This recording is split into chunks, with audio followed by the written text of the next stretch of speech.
Vermont Senator Bernie Sanders is running for president. Here's what you need to know about him.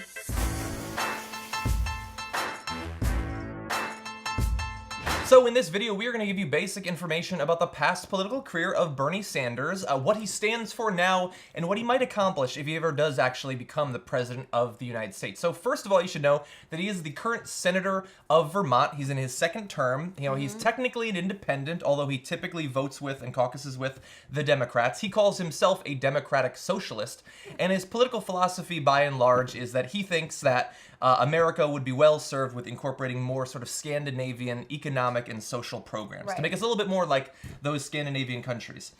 He started off politically as the mayor of Birmingham, and a little bit of political trivia for you. He won his first election to mayor by 10 votes. Wow. So man, if an extended family had switched, he might not be the senator he is today.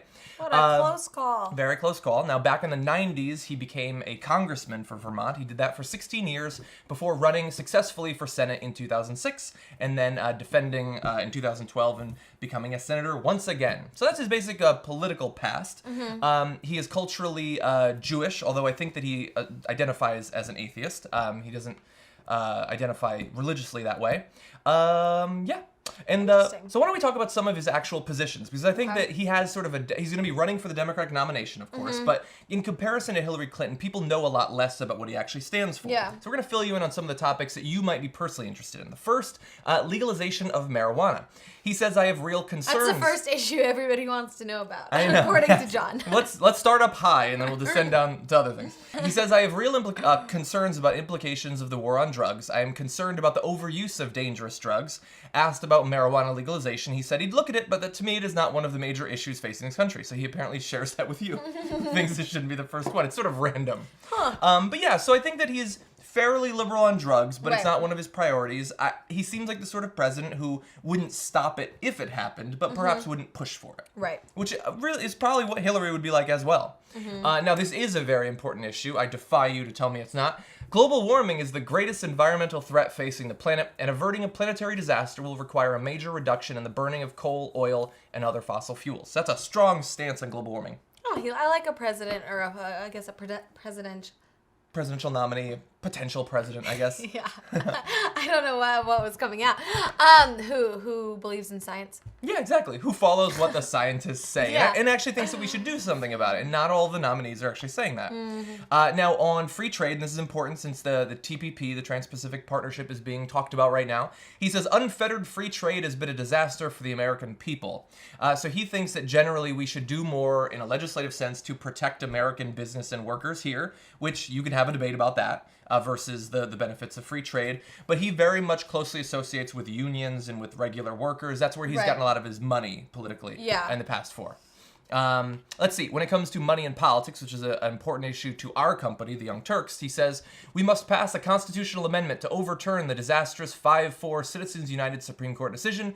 Billionaires like the Koch brothers should not be able to spend hundreds of millions of dollars to buy elections in the U.S. I know, especially with the money that they're spending on this campaign, especially. Yeah, a lot. I mean, it kind of seems ridiculous that like an entity can put that much money in to try to determine the election, essentially. Yeah, and I think that with $889 million, the number I keep seeing thrown around, you probably could. You could also instead terraform the moon into just your head smiling down on Earth. I would go with that rather than just buying out our politics. But the Koch brothers have a lot of money. They could do both, I guess. Now, when it comes to net neutrality, of course, very important for an online video show. We care about net neutrality. Bernie Sanders says, we must not let private corporations turn bigger and bigger profits by putting a price tag on the free flow of ideas. So he thinks that we should be protected, that you should be allowed to post your ideas and not have it be punished by ISPs and things like that. Yeah, and I agree with you. And kind of what you said before when you started this, that he was like a socialist or a democratic socialist. And I think people are really scared of the S word. This, you know what I mean? I think that really freaks people out. It might go back to like the Cold War times and stuff like that. But there are aspects of it that are good that we support. But when you put that label on it, that's where I think he's going to run into trouble. Yeah. Even though we might agree with some of his policies, I think that's where he's going to run into trouble, kind of going against Hillary. Yeah, I think you're 100% right. And maybe this is sort of the background of this, I guess, is that many people are saying that he's probably not going to win because he has much lower name recognition. Everybody's ready for Hillary. She's going to have 1 billion times more billions. But maybe with there being a debate, then maybe he can sort of move people's position on what a socialist is and make it a little bit more positive. Plus, let's keep in mind that if he, is going with some of the policies of Scandinavian countries are some of the happiest in the world. Very happy. That should count for something. Isn't it weird that we can see a country as being happier than us, and we're like, they're probably still doing stuff wrong. Yeah. Yeah, but similar to them, actually, he thinks that we should have single-payer health care. As I said, much more protections for the unions.